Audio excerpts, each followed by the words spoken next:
Hi, I'm Matt Rousu, Dean of the Sigmund Weiss School of Business at Susquehanna University. And I'm Jadrian Wooten, and I'm a collegiate associate professor at Virginia Tech. We're both economics professors, and we're trying something new. We're thinking about doing a podcast or a regular series. The idea is, just discuss current issues. We'll probably agree some of the time, disagree some of the time. The other part of it is to discuss this over a beer. So I have a Peak 15 cold IPA from Evergreen today. Jadrian, I don't know what you have. So since I just moved to Virginia Tech, I felt it was very appropriate that I have a Hardywood Fightin' Hokies. It's a lager, but it is a beer that is an actual official collaboration with the university. The food science department contributes to it. So when you buy a Fightin' Hokie beer, you also contribute money back to scholarships at Virginia Tech. So I figured that was a good way to kick it off since I just started. You win the beer one. And that's going to be tough to one up, I think, in a future if we do this again. Susquehanna doesn't have a beer scholarship that you can contribute. We don't. It's a good idea. We're a private college. We're always looking for good new ways to raise money. Or not raise money, but what will students come to do? And so, hey, starting a brewery. It's actually not a bad beer either. So I'm going to go ahead and pour it so that way I can get ready for our half hour together, or 20 minutes, or however long this takes. I am going to do the same because, I'm sure the beer will be delicious. Beer out of a can is never as delicious as out of a glass. But that should be a future talk, right? Is which one gives a higher utility? Why is it? So the general idea, the general format, virtual cheers here. So the general format of what we're thinking of for this one, and then if we move in the future, is going to talk a little bit about some scholarly articles. Sometimes they'll be current. Today's won't be. A little bit about an economics topic. And also then we want to relate, we both are into pop culture and economics and want to raise one kind of current situation we're thinking about and where pop culture shows up in economics. And we'll start with an explanation of economic concept that we'll discuss, but it also frames a little bit on why we're doing this, why we're trying this, which is the idea of opportunity costs. So, Jadrian, I'm guessing most people who are tuning into the two of us may know, but for those who don't, or for students who found us, you want to give the definition here for us? I'll give you my definition. So maybe this is where our first disagreement will come from, is maybe we'll disagree on what the definition is. So I always present opportunity costs as it's the value of the next best alternative. All right, what else could we be doing with our time? We're spending our time together drinking beer and talking about economics. What's the next best thing that we could be doing? That would be our opportunity cost. So for me, I think, anytime people ask me what's my favorite economic concept, or I think the most important concept, I actually think it's opportunity cost. That's always the one that I pick as my favorite one. So I don't know if you have a different one, but mine is opportunity cost. That's a good question. First of all, I think your definition's about what I would be. What's the value of the next best alternative, right? What are you giving up to get something? Sometimes it's monetary, sometimes it's non-monetary, sometimes it's a combination of both. So I agree with you. What would be my favorite concept to cover? Off the top, I probably should have thought of this a little bit more, or know this. Maybe the next time we talk, I'll have a good idea of what is my favorite. No, I do love opportunity cost. I think that's always a fun one to talk about. In general, I think my favorite topics to teach are the ones where students don't really know what's coming, and there's a real aha moment. And opportunity cost, I think, does that some of the time if you're relating the cost. It's not just monetary, especially. What would be the topic that you teach that has the biggest aha moment? So I think I know mine, that where students are just whoa. It's not I guess it's I think I can relate almost anything back to opportunity cost. So I think I know mine, but what's yours that you teach that students are just blown away? Well, I think a lot would go incentive. So I don't know of a topic. I remember the biggest visual reaction I ever got was explaining how the way colleges are set up with all-you-can-eat buffets. And we were talking about incentives. We were talking about, so this is thinking on the margins. and how thinking on the margins is valuable. And I was saying, look, so you all go to a lunch and you've prepaid, and so you're going into a buffet.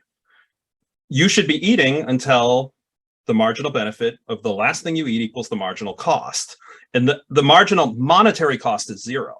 If you were going to a restaurant and you were paying $2 per item, you should be eating until the marginal non-monetary cost has to be above, or I'm sorry, the marginal non-monetary benefit has to exceed $2. Therefore, you should be eating more here. Mm-hmm. And you hear about the freshman 15.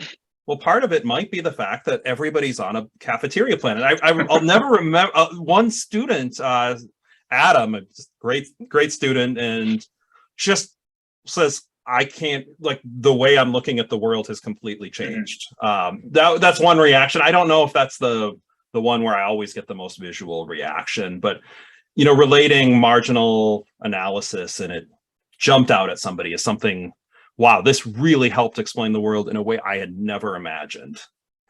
I think for me, so I'm going to say what I think is the biggest aha moment, but I don't necessarily think it's like related to a concept. It's always like when I talk about game theory, or like showing the golden balls clip of just people are like, oh my God, they stole from each other.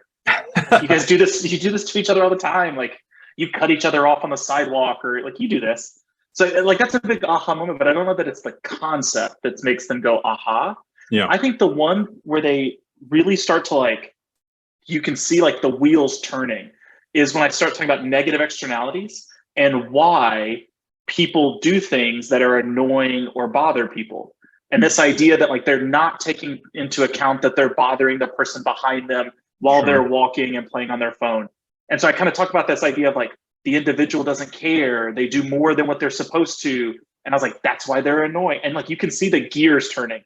And they're like, oh, that's why my roommate stays up till 2 o'clock in the morning. They don't care about me. And I'm like, I feel like you already knew this. I think it didn't like really. They didn't have a word for it. No, they're not paying the cost for the total cost of their actions. And we have been recording, you know, we've now done a grand total of 10 minutes of recording, and we're already way off topic. So that's okay. So we can go back to right. That's our opportunity cost. Opportunity cost. So what, part of it, the opportunity cost is of this exact moment in time, right? The time we're recording, which, I mean, for me, I would probably be upstairs answering emails, or maybe I'd be enjoying a beer talking to family at this exact moment. But, you know, there's more than that, right? We spent some time talking through, should we do this?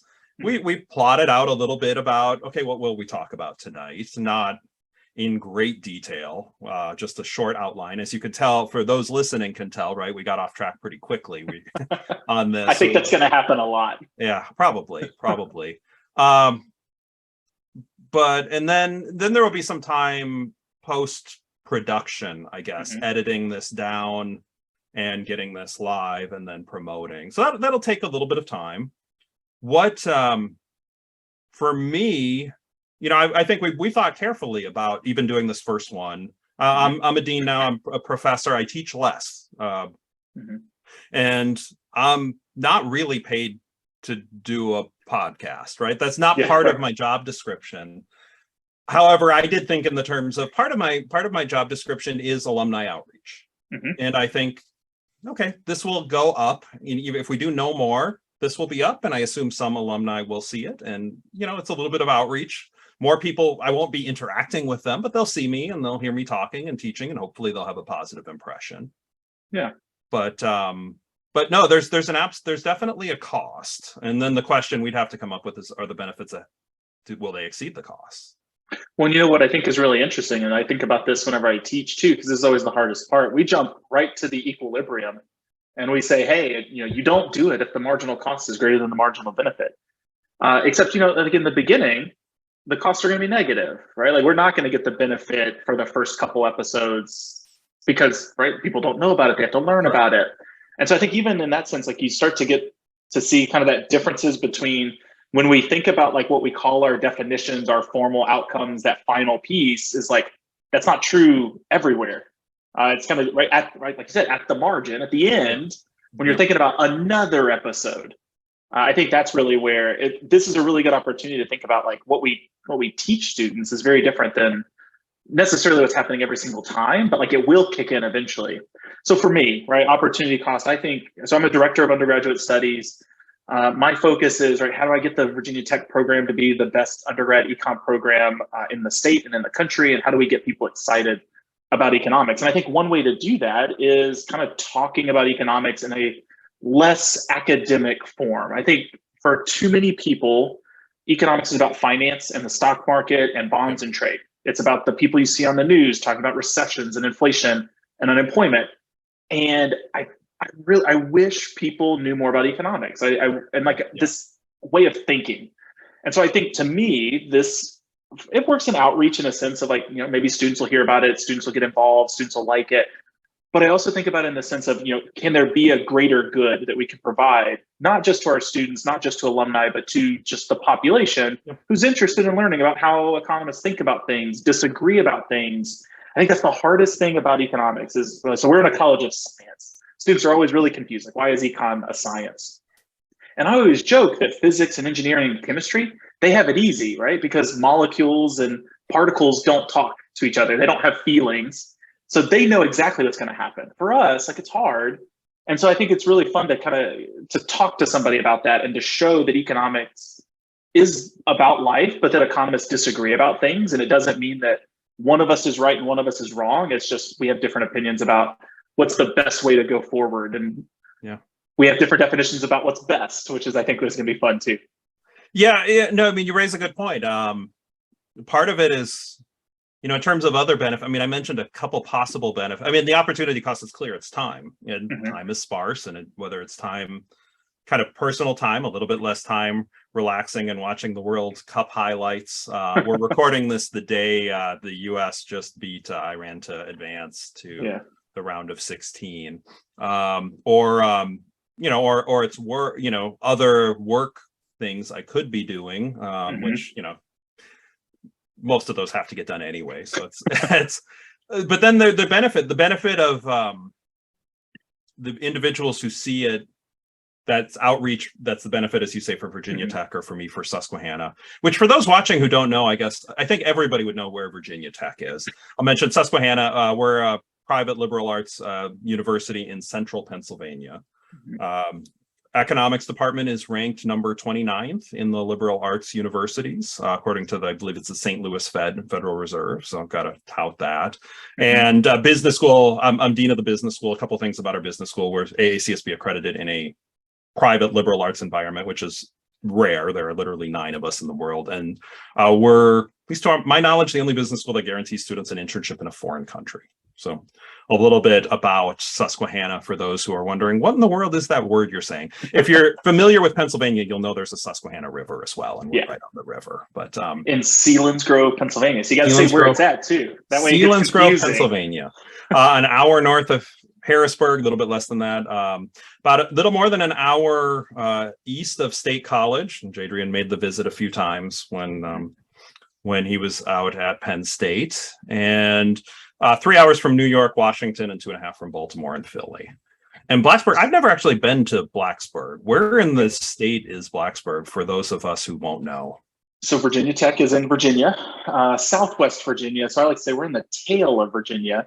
We're actually not that far away from West Virginia. It's a half hour. I should probably know that answer I've only lived here for 4 months, but it's close to West Virginia, but it's down that bottom tail, kind of near Tennessee, a couple hours away from North Carolina. 5 hours away from DC. So I'm further away from DC than I was before. So Blacksburg, relatively small town. It's a town along an interstate. Or I guess off an interstate by 10 minutes. So it's got all the typical interstate fare, which is within 10 minutes of where we're at. But it's a nice, small, traditional college campus is probably the best way to describe it. So Virginia Tech is a land-grant university, but that college campus feel is what Blacksburg is. Awesome. Yeah, I see the benefit. I definitely think that there is a huge value to society for increased economic literacy. So I completely agree in terms of kind of service to the world. And why do you get a doctorate? Well, we loved economics, and we would like to teach others. And one way of teaching is in the classroom. I'm not doing as much classroom teaching anymore. I do teach from time to time, but the other is teaching the public, and hopefully through our discussions and disagreements, y'all might learn a little bit. And if you agree or disagree, chime in the comments. And also, I mean, I think for this first one, if you find this entertaining and educational and want us to do more, please let us know. I think we're going to evaluate whether to make this a little bit more regular based on the feedback we receive. I'm always happy to talk to you more regularly, Matt. That's the easy part. It's like worst case scenario, I just get to talk to you for a little bit. We get to talk, yeah. There was one time I did a recording I thought I was recording something and it turned out it was muted, and I'm like, okay, well, at least I had a nice conversation with the person. Yeah.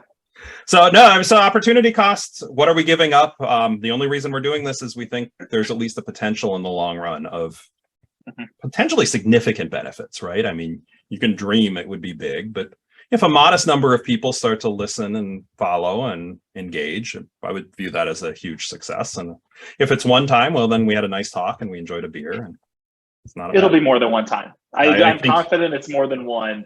Yeah. Less than infinity, right? It's somewhere in there. Somewhere in between. Okay, that's there. We just have to figure out rounding that down a little bit. Yeah. Anything else on opportunity cost before we go on to our discussion of the economics literature? I don't think so. I'm going to say opportunity cost is my favorite concept. So I'm excited to talk about this. I think we'll talk about it a lot over the next couple podcasts, next couple episodes. But it's definitely one of my favorite ones. So I'm excited that we're starting with that. Yeah. Well, speaking of opportunity costs, a big item that people start to spend a lot of their time thinking about is for those who celebrate Christmas, right? The Christmas season can take a lot of time, and there's a fair amount of economics literature on, does the practice of buying Christmas presents create what economists call a dead weight loss? Which I suppose before we go on, Jadrian, you want to give the term, the explanation? I'll give mine. So I think this is always a fun one, right? So dead weight loss, the way that I present it, and generally speaking, right, it's the inefficiencies of a market and measuring the lost value that we get out of trading with one another or not trading with one another. So I tend to think about it in the sense of, especially in this case, is like, what are we giving up when we buy gifts for each other, go out and buy things, right? The value of that time and that money, could it be used for something else? Yeah. So I know there's a lot of different definitions, but I tend to go with it's a loss of value from either doing too much or not doing enough of something. Yeah, I would say, so there's a competitive market equilibrium that gives people what economists will call surplus, right? Consumer surplus or producer surplus. And if the right competitive conditions are met, usually markets do a pretty good job of maximizing, or pretty close to maximizing. So often in principles classes, the discussion on where do you have a deadweight loss, it occurs when there's a price floor, a price ceiling, a tax, or a monopoly. I think those are the four that I will go through. So I also do quotas. Okay. Yep. So I do production quotas and import quotas. So I teach international trade in my principles course. Okay. And externalities. Externalities can create a deadweight loss. Externalities create a deadweight loss. I teach less macro, so yeah, it does come up when I teach micro. And it's been 5 years since I've taught micro, which is way too long. Macro is I teach a little bit more rarely, but you're right, it would come up with quotas. So this is different though, because it's not a government thing that's coming in here. So paper by I'm gonna get the name. I believe it's Waldvogel. I'm gonna get the name. I'm gonna bring up the article so I don't butcher his name. Yeah, I think it's German. So like we could probably. I think he's an American economist, but I think it's got that kind of German feel to it. So I think the safe answer is Waldvogel. Joel. It might be a V type feeling. Joel Waldvogel. Yeah, and if we're mispronouncing it, Joel, and you're listening, well, first, thanks for listening, Joel. Yes. Appreciate it. It'd be awesome. We apologize if we're mispronouncing it, but came out with a paper in the American Economic Review, which, if it's not the top journal, it's certainly one of the very top journals, estimating that the process of giving Christmas presents, because, well, first, the process creates a deadweight loss. And his rationale, I'll try to summarize without kind of, going through the exact, without reading you the paper, right? We'll put a link for those who are listening or watching. is if somebody has cash on their own, they're going to spend that cash in the way that maximizes their happiness. So if somebody else buys you something and they spent $20 on it, most of the time it won't be exactly what you would have spent $20 on. Therefore, you have lost some surplus, and that lost surplus is deadweight loss. Is that a good one paragraph summary of Waldfogel's work? Yeah, I think you hit that pretty well, right? Like the idea is we know ourselves better, right? Like I know myself better than you know me. So if you gave me $20, I know exactly what I want. You might think you know what I want, but I might not value it the same way. Yeah, I think you did a good job. Yeah. And so he did a study with Yale undergraduates, and the estimate, what he puts in the paper is between the gift giving and the holidays destroys between 10% to a third of the value of gifts, which is pretty significant. Probably should have done the research to find the exact amount people spend on gifts today. But at the time of the writing of this article, which was in the 90s, so a lot of this debate happened a long time ago, it was 40 billion. I can see Jadrian typing away right now, looking up the amount. But 40 billion then, I mean, with inflation, would almost be double even from the early 90s to today. I thought I could find it really quickly. So maybe this is something we drop in the description as well. So we drop in the description, or those watching the video, we might flash the number across the screen for you, but it's a significant amount. Yeah, I love the National Retail Federation. So they collect so much cool data about how much people are spending and stuff like that. So that was my go-to place to try to look it up, but I didn't find it as fast as I thought I could. So, but it's a significant amount. And the idea is somewhat straightforward, right? And I mean, I'm sure you've received gifts that are, you're like, okay, what am I going to do with this particular gift? I probably don't want to mention what it is on air, but I think about that as being a professor. So every now and then we get those end of year gifts from students, and some of them are fine. I'm like, oh, this is a nice surprise. Yeah. But then other times I'm like, what am I going to do with this? Where am I going to put this? Yeah, I remember at the wedding, and a long time ago, almost 25 years, opening presents in front of people, and I don't know what to say. I mean, so you're supposed to like act excited and saying, "Oh, great, another bowl! I can't wait to put my chips in there." Right? I mean, like, well, so let's convert your number real quick, right? Because I think a lot of times we have a hard time with percentages. So, like, what is destroying 10 to 30% of value?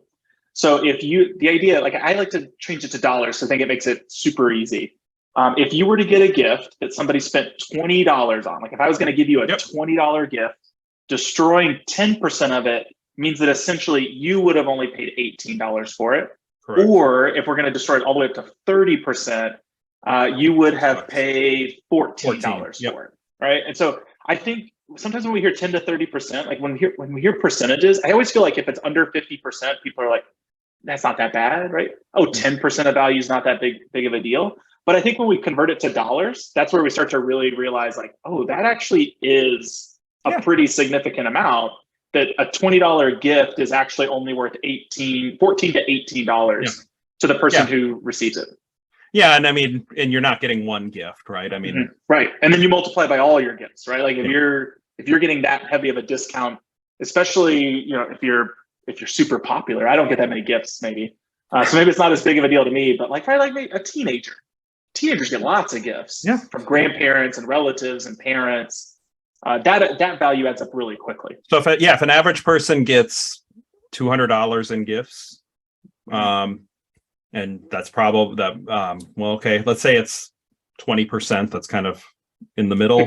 Yeah, $40 a person times 330 million Americans. That's a big number. And so that's the rationale. So first, there have been others that have come out and countered that. So when you first heard, like, before we talked about this, if somebody said, yes, Christmas has a deadweight loss, would your response have been yes or no?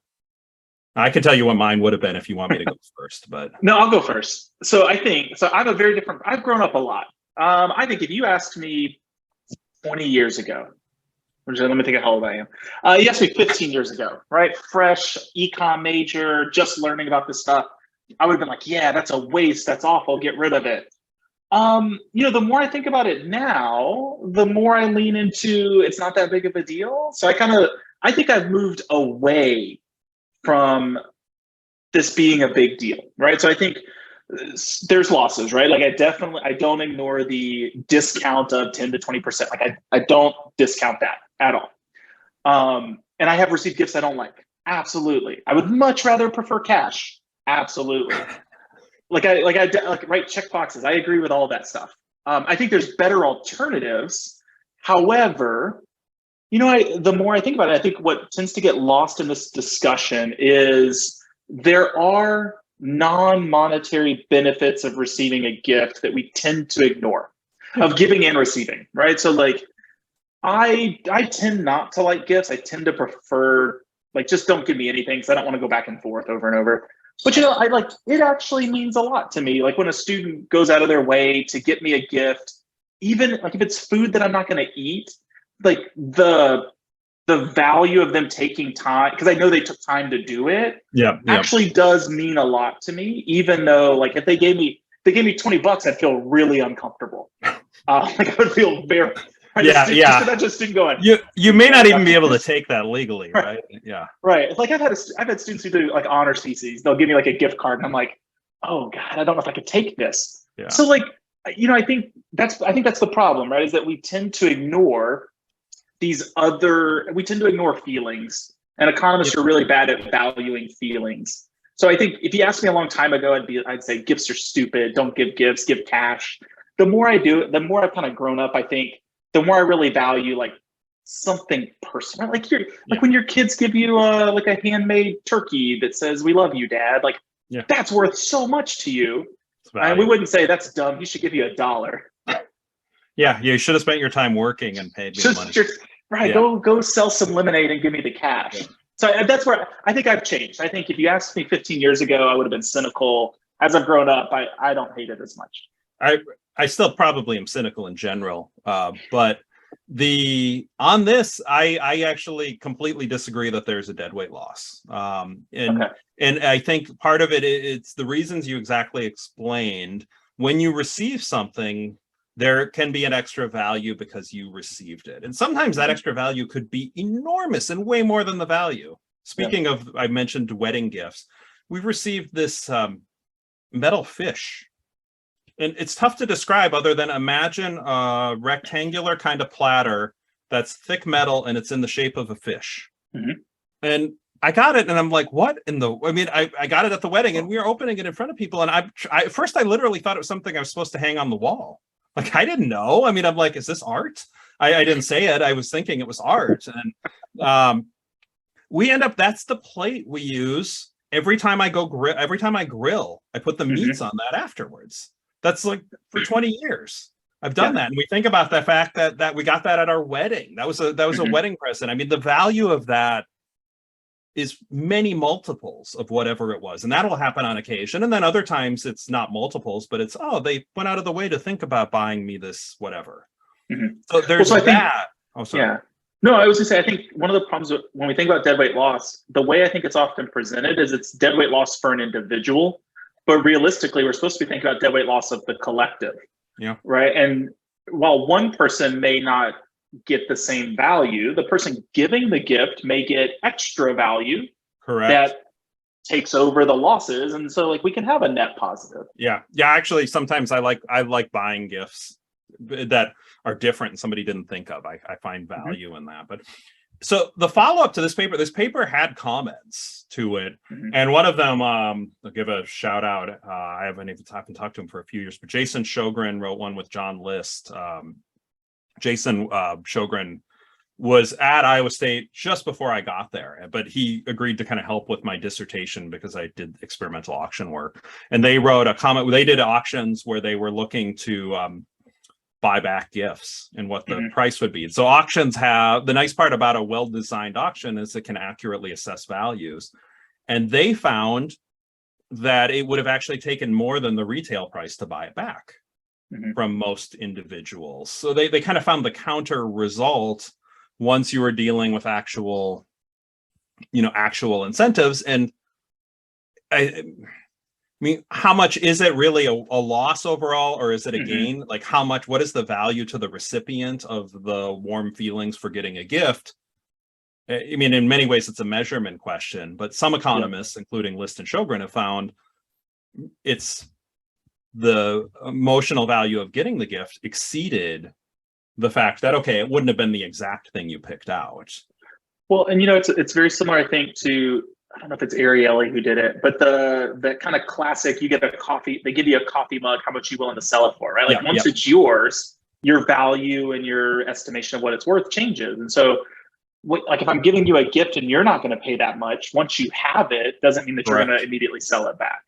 Correct. Yeah. And I mean, the one where I just think like the willingness to pay, willingness to accept disparity, where we really saw that to me recently is when Taylor Swift concert tickets went on sale. I mean, so there are people who picked them up for, you know, whatever, $100 plus whatever outrageous fee Ticketmaster charges. Maybe that's a future episode. I don't fully understand all of Ticketmaster myself either, but you know, but maybe it was $150 total, and somebody will give them $900 for that exact ticket. Mm-hmm. They wouldn't have paid $500 for it, but they're not going to accept $900 for it. You know, the fact that you own it, there's the extra value associated. But well, so I'll chime in real quick because I think this is important to set a precedent in our first episode. I guess we call this an episode.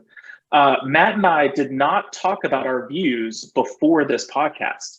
And so I think going forward, we should actually make sure that we don't share our views on how we feel about these, so that it's a kind of a nice surprise for both of us of whether we agree with each other or not. Yeah, it makes it I think I agree. I think that'll make it a little bit more fun to go through. Because I'm going to be honest with you, I thought you were going to hate Christmas. I really did. I actually like when I was thinking, I was like, okay, I got to get ready to fight Matt. How am I going to fight back? He's going to hate trade. He's going to hate gifts. He's going to fight me on this. I was ready to fight you. I'm really glad that I don't have to. No, I mean, the warm value has value, right? Like the warm feeling of getting it. And you're also right. A lot of that analysis ignored the value for giving the gift itself. And there are people who love that, who just absolutely love shopping for gifts, wrapping, they do not see it as a cost. And, you know, I think a lot of this, it goes back to opportunity cost, right? Like the idea behind it is, what else could they have done if they didn't go shopping for the gift, if they didn't wrap the gift, if they didn't wait for the gift, right? It's all framed in this idea of opportunity costs. And we just assume that there's something else that they could be doing. And I think you kind of brought it up earlier when you talked about like, what's the opportunity cost of this podcast? It's not really work. Like you and I we don't have hourly jobs. We're not going to go work at Chipotle for an hour and get $12. Like that's really not our next best alternative. Yeah. And so like we make these assumptions about what people are doing with their time in terms of shopping and wrapping and giving, but like realistically for a lot of people, like they might have a salary job, or they may be a stay-at-home individual who like their next best alternative is reading a book, going for a walk, some other sort of leisure activity. And so to them, this is actually the best thing that they could be doing with their time. And I think we tend to forget that like people generally know what they want. I think that's a good point on this discussion. And I think in a lot of discussions, because there are a number of economists who have said, look, this, you know, how inefficient is all of this gift giving? You know, anytime you're trying to claim that people who are making their own private decisions and it's inefficient, you're running, you know, this is you know, pretty big free market person, right? Like they're making their own choices on this. I need a lot of evidence and a lot of convincing in order to tell me that they're really making, you know, that's really inefficient. Right. They may not have given the other person the value that they were expecting, but it kind of ignores the fact that the other person's getting value out of it. Yeah. A couple of years ago, I wrapped just because it was funny. So it was Buffalo Wild Wings. Our group went there. They had an outdoor patio. So our group wasn't comfortable meeting indoors with COVID, but we would go to the outdoor patio at Buffalo Wild Wings, even when it was cold, you know, and we'd bundle up because we wanted to hang out together. It was our group that we did trivia most weeks before the pandemic. And I came home, they had this amazing deal on gift cards where they give you a bunch of bonus cards and then they give you a little metal container that could hold beers, and they threw a few signs in there and more bonus cards. And I actually think I bought 2 of them separately, and my wife was like, "You got to stop this." But I mean, it was basically free money, and I'm an economist, and I'm going to take the free money. Well, then we'd had a conversation about it, and I went back and I actually bought another one, and then I wrapped it and put it under the tree, and I put it to me because I thought about addressing it to my wife's name, but then I opened the gift and it was there, and I'm like, this is just amazing. What a great gift. And I just got the look from the rest of the family, like that moment, right? Yeah. They still laugh about that. They think that was really funny, right? Like there's value in those things. So I love those promotions. So there was a Panera in my office building previously. And every year they would run the little promotion, right? Like buy $20, get $5. I don't remember the exact rate, but something like that, right? Buy 20, get 5, buy 25, get 5. And I was like, oh my God, this Panera is in my building. This is golden. I went down there and I was like, and I checked, right? I'm a good economist. I'm like, is it like, do I get it for each $20 that I'm spending? Is it like anything more? And they go, no, it's each 20. And I go, oh, fantastic. Give me $200 worth of gift cards, please. And like, you could see their eyes where they're like, what, why? And I was like, look, I work in this building. I come down here every day to get drinks and bakery items. Like, I will spend this money. Like, it doesn't matter. So they rung me up for $200 worth of gift cards, and I got my $50 worth of, they gave me 10 $5 gift cards.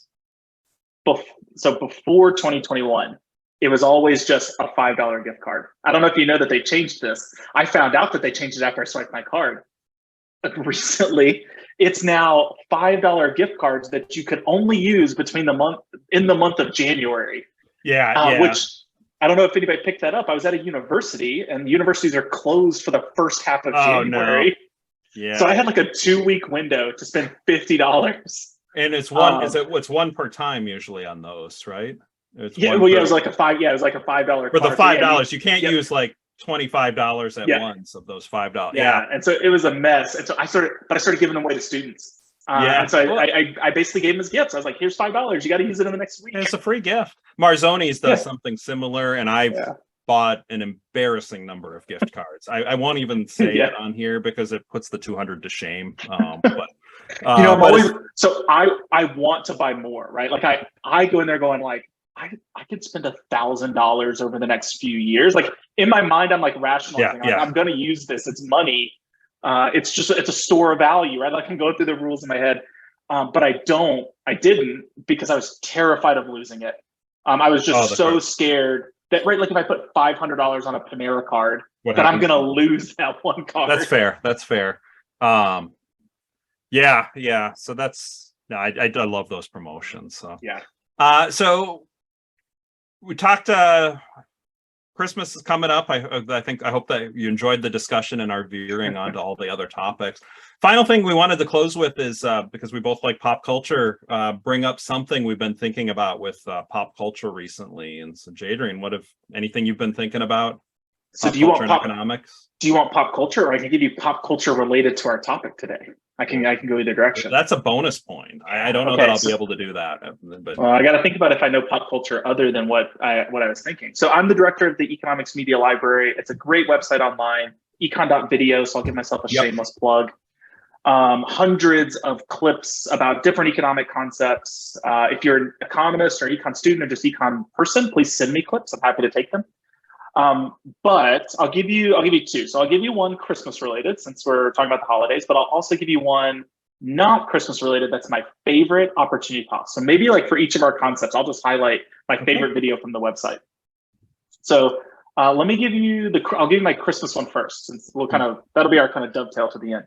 So my favorite Christmas episode, I actually do have a clip with Joel Waldfogel. He was on an episode of Adam Ruins Everything, or I don't know if it was an episode or if it was like a short on YouTube, where he actually talks with Adam about deadweight loss related to Christmas. So I actually have him summarizing kind of his paper. So that's on the Econ Media Library. I think if you search Adam Ruins Everything, gift giving or Christmas, it'll pop up.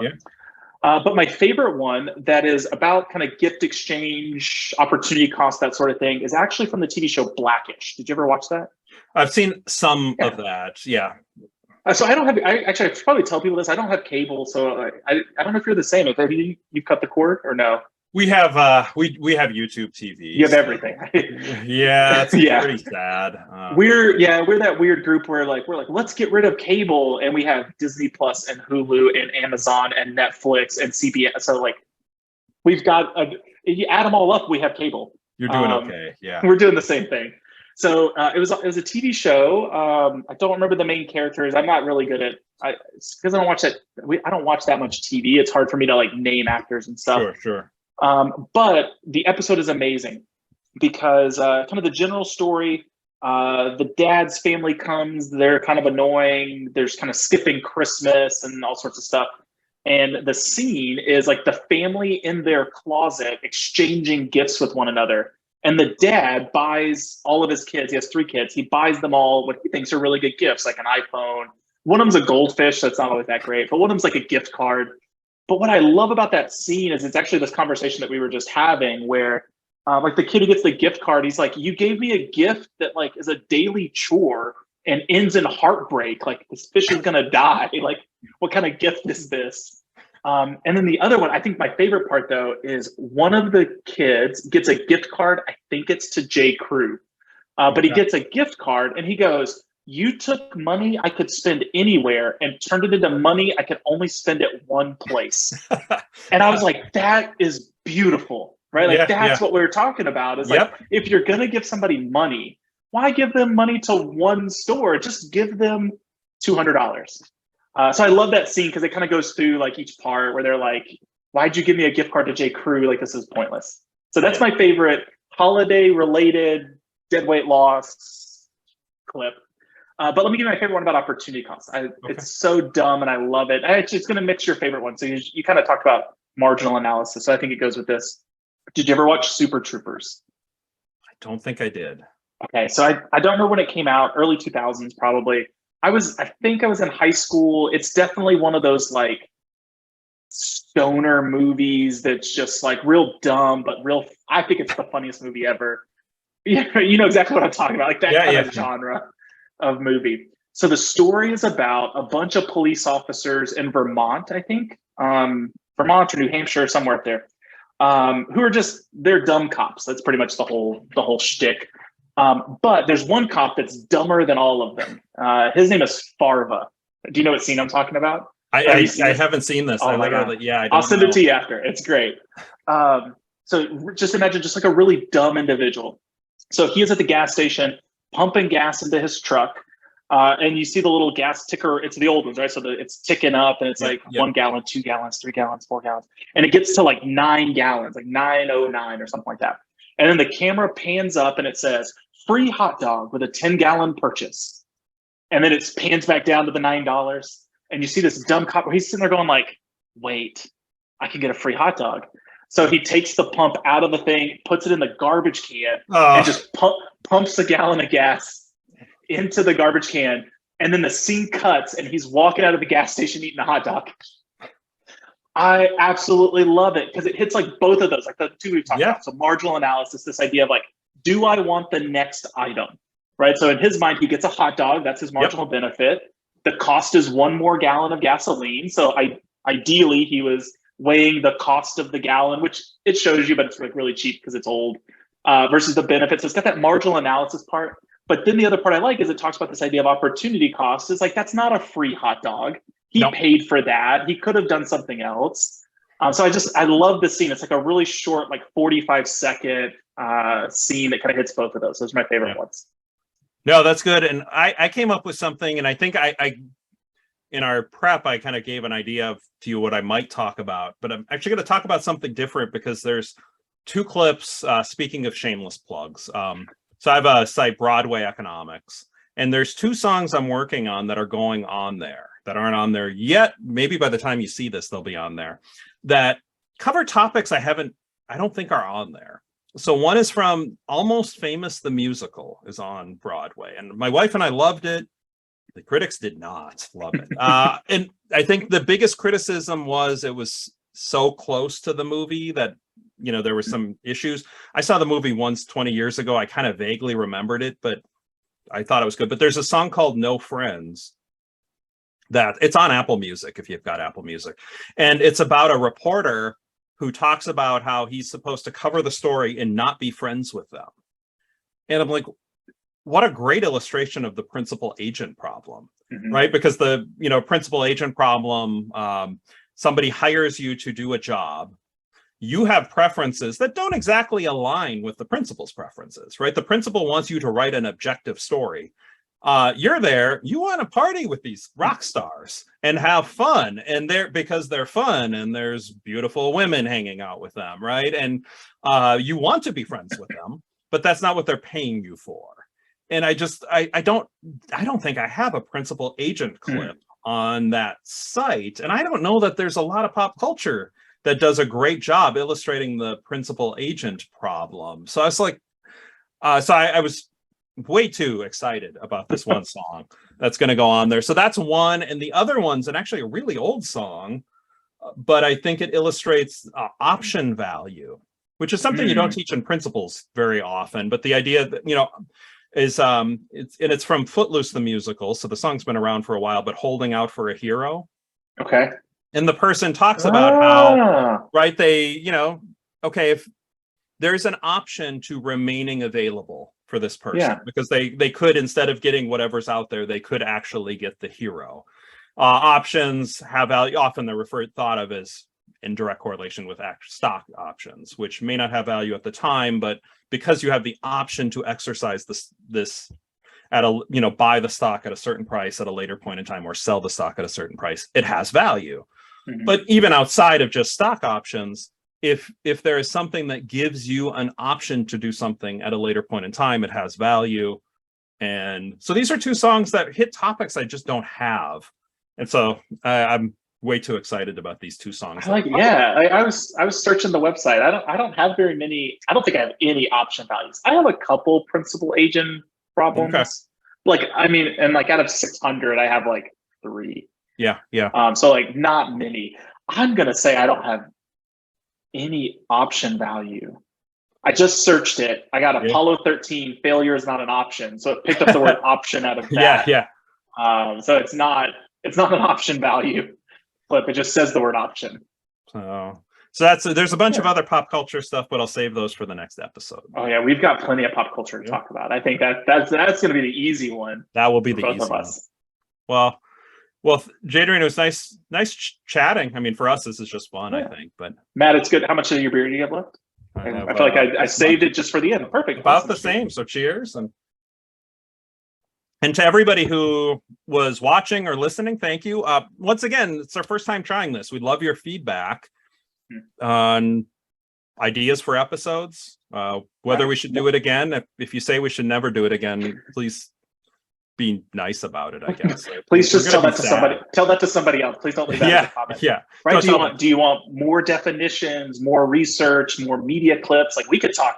I mean, Matt and I can talk forever. Yeah. So a lot of it is just, we probably need your help to help us kind of narrow in on what we're going to talk about. Otherwise, we're just going to blab for 45 minutes. That's probably true.